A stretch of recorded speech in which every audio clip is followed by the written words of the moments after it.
On en vient à présent à cette affaire qui agite la Banque africaine de développement, institution financière multinationale dont le rôle est de servir le développement des États de l'Union africaine.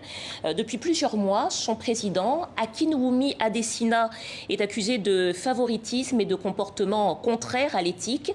Une plainte a été déposée en interne. Les États-Unis demandent une enquête indépendante. Une affaire qui tombe à 2 mois de l'élection ou de la réélection du président de l'institution.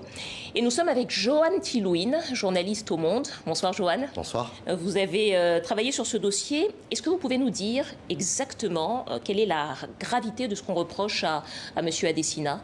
Alors à l'origine en fait de cette affaire, il y a un nombre inconnu d'employés mécontents qui se sont mués en lanceurs d'alerte. Et en fait, ils se présentent comme un groupe de membres du personnel indignés, mécontents, et ils ont transmis le 19 janvier une plainte au Bureau de l'intégrité et de la lutte contre la corruption de la Banque africaine de développement.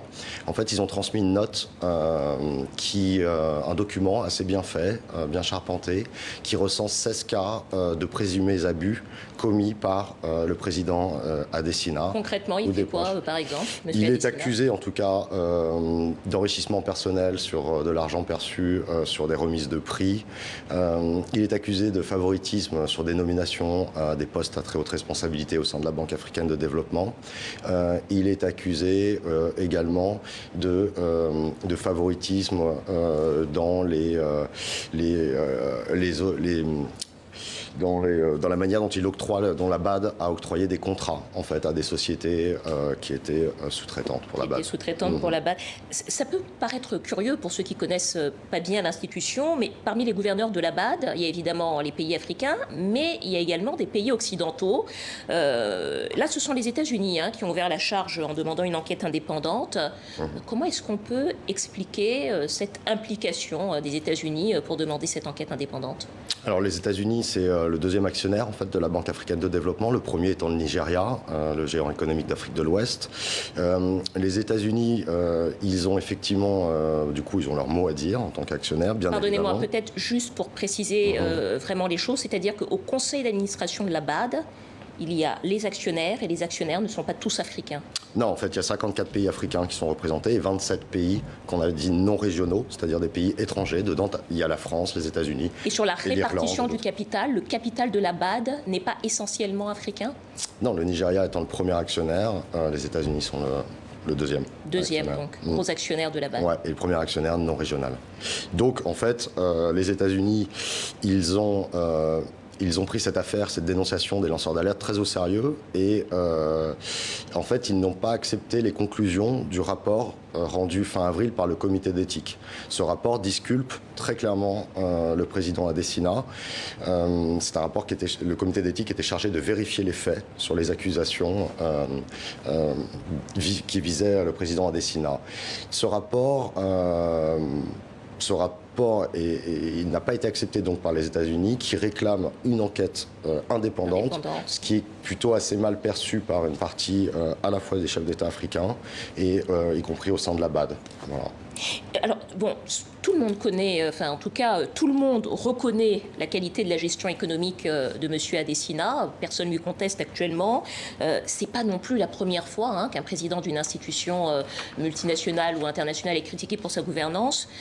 Comment est-ce qu'on peut expliquer cette affaire? Est-ce qu'il y a aussi, c'est une question que beaucoup se posent, une lutte d'influence à l'intérieur de cette institution? Alors la BAD, comme la plupart des institutions internationales multilatérales, c'est un lieu de pouvoir, c'est un lieu d'influence dans lequel on est rarement actionnaire par philanthropie. Donc effectivement, c'est possible qu'il y ait des luttes de pouvoir en ce moment. On peut reprendre le président Adesina dans un de ses textes.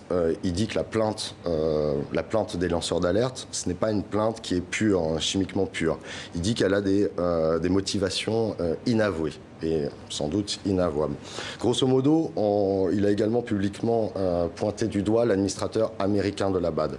Ce monsieur, donc monsieur Dowd, est un proche de Donald Trump, du président américain, et c'est également un proche du patron de la Banque mondiale, monsieur Malpass. Monsieur Malpass avait en février critiqué ouvertement la gestion de la BAD, mais aussi d'autres banques de développement européennes et asiatiques. Et ça avait été très mal perçu par le président Adesina, puisque ce monsieur Malpass France, expliquait pensait en tout cas à exprimer que la BAD prêtait trop facilement de l'argent et contribuait à l'aggravation de l'endettement des États. Ça a été très très mal perçu. Ça a créé... Donc cette enquête-là, cette demande d'enquête de la part des États-Unis a provoqué quand même pas mal de réactions.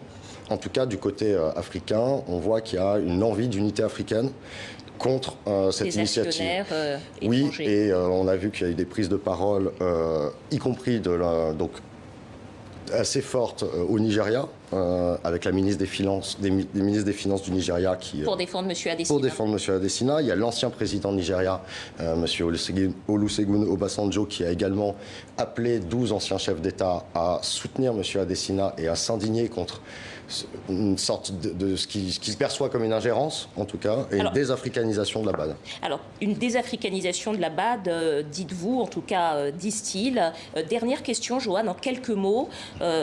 L'élection à la présidence de la BAD, c'est au mois d'août. Monsieur Adesina, pour l'instant, est le seul candidat. Il brigue un deuxième mandat. En quelques mots, est-ce qu'on peut dire, à votre avis, que sa réélection est compromise ? Il me semble que c'est trop tôt. C'est le seul candidat à sa propre élection. Donc il va briguer un second mandat.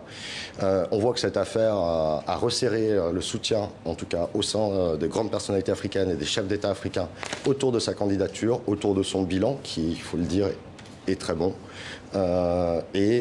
Du coup, il a un vrai soutien au sein du continent africain. Et je pense que c'est ce qui compte pour M. Adesina. Et donc cette unité africaine va peut-être, en tout cas si elle se maintient, faire bloc face à ce qui est perçu comme une tentative d'ingérence. C'est l'enjeu en tout cas. C'est l'enjeu, oui. Merci beaucoup Joanne Silouine, journaliste au Monde. Merci à vous d'être venu nous donner ces précisions.